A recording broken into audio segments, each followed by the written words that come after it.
Yo, what's up YouTube? It's Otto here and welcome back to the channel. Today we're diving into something super exciting. How to start your journey as a sports videographer as a complete beginner. Whether you're just trying to capture action on the field or you want to turn it into a business and make money, I've got you. So let's get into it. Real quick, if you want to check out my sports photography presets, they're linked in the description below. You'll hear more later in the video. Okay, so the first thing we're gonna get started with is camera gear. I know you've probably seen a lot of the extreme camera setups that you see on Instagram Reels, and a lot of people will tell you you need the best camera setup possible to get started or even have a leeway into the industry. But I'm here to tell you that is nowhere near the truth. I personally use a Canon R6 along with a 70-200 f4 lens.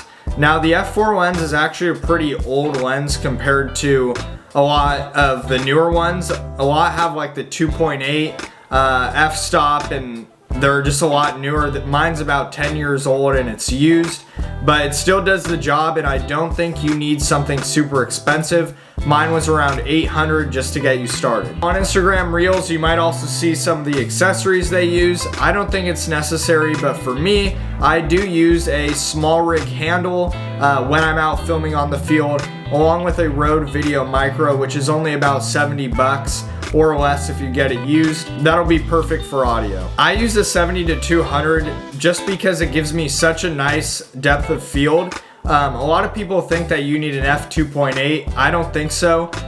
When shooting football, there's so many players running around that the higher f-stop actually does work out in my favor. I do wish I had an f2.8 at nighttime games, but I'm sure you guys will be just fine with an f4. I've used my 70-200 from the stands, from the field to the bleachers.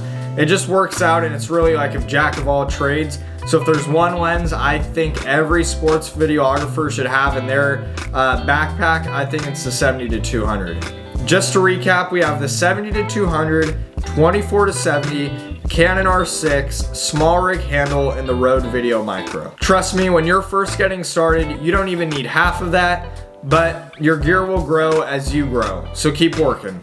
Okay, so you just captured your first football game, or maybe you just finished the end of your first season filming or taking photos. But what do you do once you've actually taken the photos? How do you make them look good like the ones you see in professional sports photographers' portfolios? I'm a big believer that editing your photos and videos is where the real art happens. Now, I just released my sports photography presets. You can find them down in the description below. No pressure at all, but they're only $15 for 8 high quality presets that'll make your images go from looking like this to this.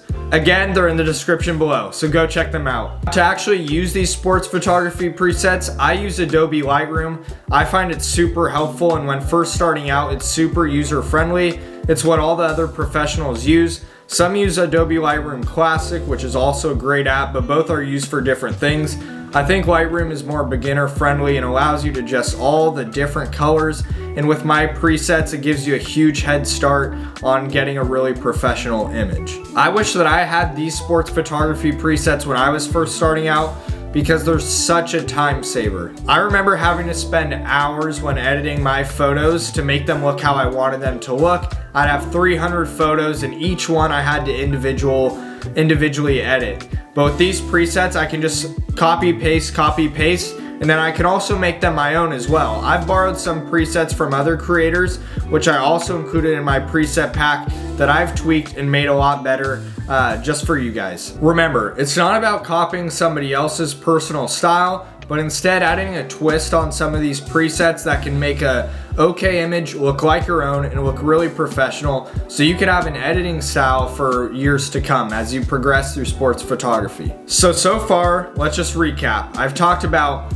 camera gear and I've talked about editing. Once you've learned the gear that you need to get started, as well as the editing softwares and presets that'll help you take your gear and photos to the next level, what do you actually do to get on the field? How do you start actually shooting sports? First things first, I recommend starting local. High school sports are a fantastic way to get experience in the industry. Now, I'm really passionate about football, but I think high school volleyball, basketball, flag football, and so much more are great ways to branch out and find your own specific interest. And it's really easy just to get started, because think, a lot of these athletes do want photos of themselves and they're willing to pay you even if you're just getting started. So going out there for free or for pay is a good way to build out your portfolio and become more professional. Maybe you can start by showing up to a private workout or a practice and then eventually working your way up to a game.